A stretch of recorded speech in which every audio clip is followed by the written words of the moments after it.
Right కోర్టులకు వేసుకుని authority ఇవ్వాలి. రైట్ అవన్నీ సార్, ఉండాలి. ఒక్క నిమిషం సార్. పటాభి గారు నమస్తే. నమస్కారం వికే గారు. What is your take on this bill? మీరు ఎన్డీఏలో భాగస్వామిగా కూడా ఉన్నారు కాబట్టి మీ టేక్ చాలా ఇంపార్టెంట్, మీకు క్రూషియల్ అవుతుంది.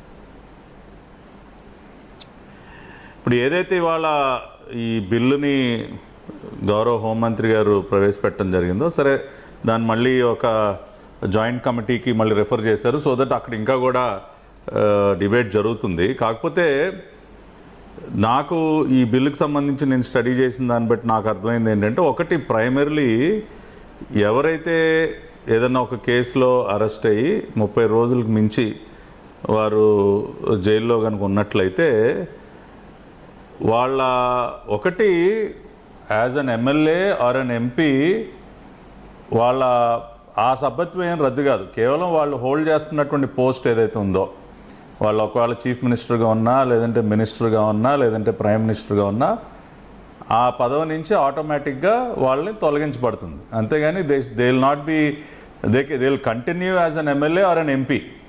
వాళ్ళ ఆ సభ్యత్వానికి ఇంకొకటి ఎమ్మెల్యే పదవి పోదు కానీ మంత్రి పదవి పోతుంది, ఎంపీ పదవి పోదు కానీ మంత్రి పదవి, ఎమ్మెల్యే పదవి. Yes.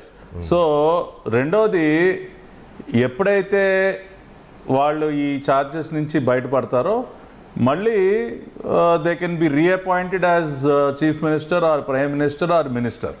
So it is only for such time when they face these allegations and when they are in judicial custody.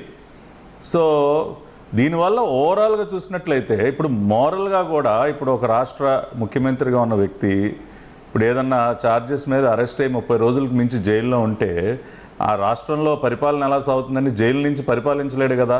ఇందాక పెంటపాటి పుల్లారావు చెప్పినట్టు, ఇప్పుడు ఒక government servant he will be automatically suspended. ఇప్పుడు అతను కనుక జైల్లో కనుక వెళితే ఏదైనా ఛార్జెస్ మీద ఆటోమేటికల్గా సస్పెన్షన్ అట్రాక్ట్ అవుతుంది.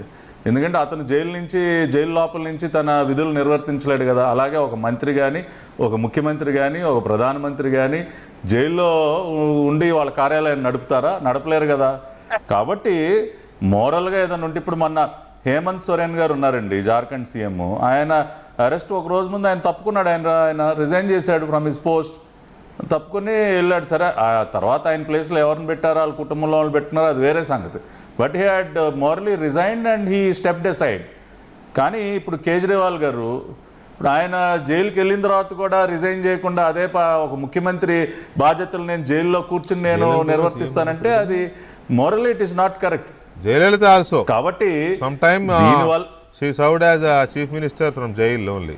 After that only Paneer Selvam. Yeah, from jail, yes. Yes.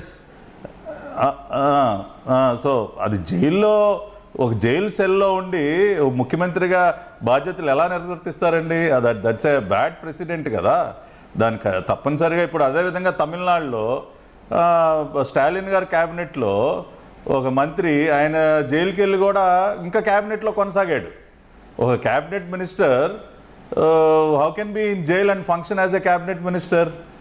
అది కరెక్ట్. అందుకే నేను అడిగింది, అందుకే మీ దీన్ని మీరు సమర్థిస్తారా అనేది ఫస్ట్ క్వశ్చన్, ప్రైమరీ క్వశ్చన్.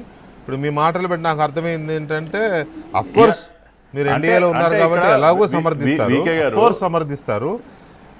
ఇండివిజువల్గా కూడా మీ ఒపీనియన్ నాకు అదే అర్థమైంది. You are supporting this is my individual opinion. And at the same time ఇది ఎలాగో జాయింట్ పార్లమెంటరీ ప్యానెల్కి రెఫర్ అయింది కాబట్టి అక్కడ అన్ని పార్టీస్ నుంచి రిప్రజెంటేషన్ ఉంటుంది. అక్కడ అన్ని పార్టీస్ ఇంకా ఫర్దర్గా దీన్ని డిబేట్ చేస్తారు. ఏమైనా ఉంటే మోడిఫికేషన్స్ ఏమైనా ఉంటే చేస్తారు. బట్ ఇదేంటంటే ఒక చర్చ అయితే దీని మీద ప్రారంభం అవటం అనేది మంచిది వికే గారు. పూర్తిగా అవసరం లేదు. కరెక్ట్. అందుకేగా మనం చర్చ పెట్టింది కూడా, చర్చ జరగాలని. ఎనీవే, ఒక్క నిమిషం పటాభి గారు, రైట్, విక్రమ్ గారు, ఈ బిల్లుని